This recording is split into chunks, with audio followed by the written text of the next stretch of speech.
going on, everybody? This is Echo. Welcome to the Echoisthename podcast, episode 4. I'm doing another podcast right after I wrapped and uploaded 3 because I feel a need to do this. Feeling emotional about certain things, and I feel I have to get this off my chest. I'm not going to talk too much in this particular podcast. What I'm going to do more is just read and let you digest the information, absorb it, and process it, and hit me with any feedback if you have any at all. This is going to be a 3-parter. First, I'm going to read off the 10-point program, or the 10-point, list of demands from the Black Panther Party. They were the party that was formed in 1966, originally to basically patrol the black communities in the urban neighborhoods to prevent cops in Oakland, specifically, from killing innocent black people, unarmed black people, which was happening at the time back in 1966. So this is the 10-point program the Black Panther Party enlisted for themselves and their movement. 1. We want freedom. We want power to determine the destiny of our black community. 2. We want full employment for our people. 3. We want an end to the robbery by the white man of our black community. 4. We want decent housing, fit for shelter of human beings. 5. We want education for our people that exposes the true nature of this decadent American society. We want education that teaches us our true history and our role in the present-day society. 6. We want all black men to be exempt from military service. 7. We want an immediate end to police brutality and murder of black people. 8. We want freedom for all black men held in federal, state, county, and city prisons and jails. 9. We want all black people, when brought to trial, to be tried in court by a jury of their peer group or people from their black communities, as defined by the Constitution of the United States. And 10. We want land, bread, housing, education, clothing, justice, and peace.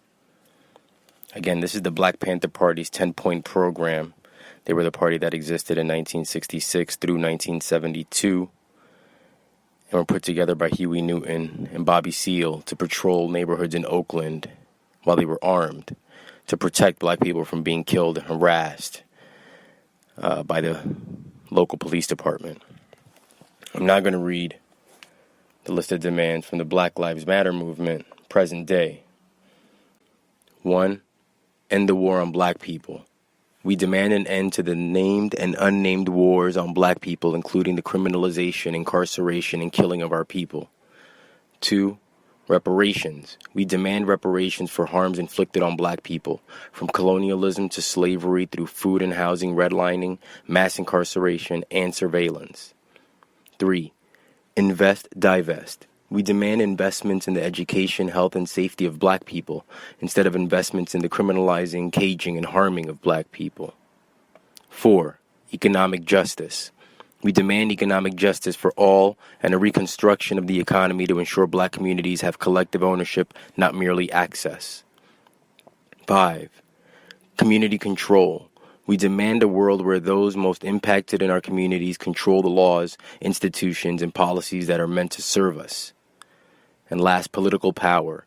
We demand full and independent black political power and black self-determination in all areas of society. Now, I'm going to read this. We are all human beings. We live on a living planet with other living things. We have infinite worth and infinite ways of expressing our worth. We must no longer sacrifice our boundless potential to profit. We are told we are just consumers. We are told there's no other way but capitalism. We live in a toxic system based on greed and inequality. A system where the majority of benefits go to the fewest people, while more than 20% of our kids live in poverty. We are told to follow rules. We must conform.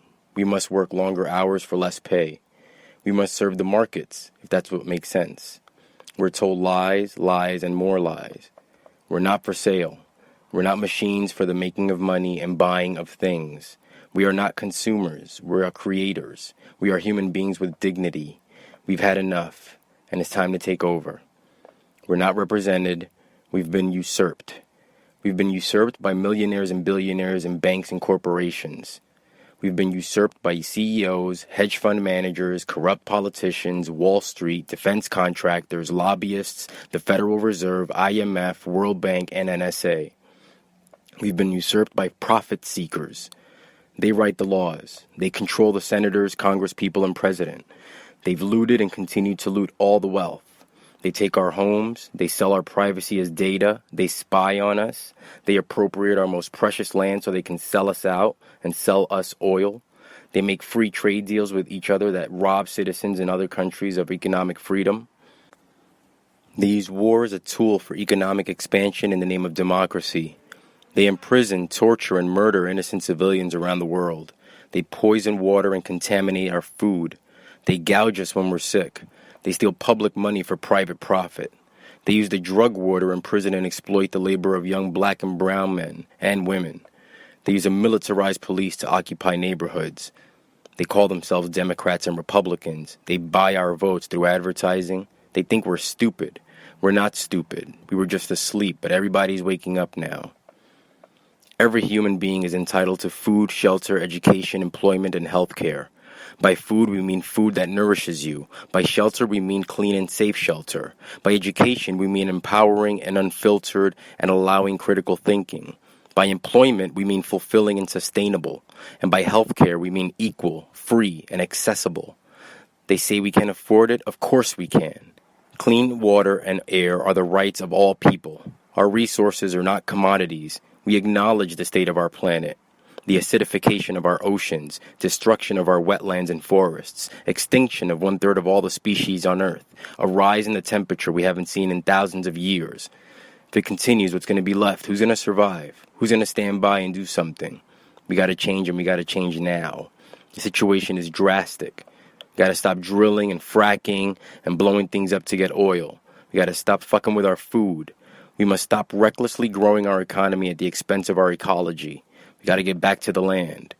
We have much to learn. We have to listen to each other. We listen first to those we ignore. Blacks, Latinos, Arabs, Asians, gay, bi, trans, women, children. We got to listen to everybody. We're all human beings. We got to do this. We're on the edge now. We have to move to the center. We got to start running for school boards and city councils and mayorships. We got to take over local governments with believers in the same principles we all have. We got to start changing the government from within. We got to start helping each other. We got to feed the hungry. We have to educate those who wish to learn. We got to care for all sick people. We have to house the people whose houses have been taken away or who never had a house. We're lucky you're even listening to this. We've arrived at the right moment. Every struggle in the past has led to this one. This is not ironic. It's not coincidence. This is not about a country. This is our planet. This is our moment. Another world is possible on this world, in this world. We just got to make it happen. Once again, Echoisthename.com is the website. My Twitter and Instagram is Echoisthename. And my YouTube is youtube.com/TheRealEchoisthename. See you next time.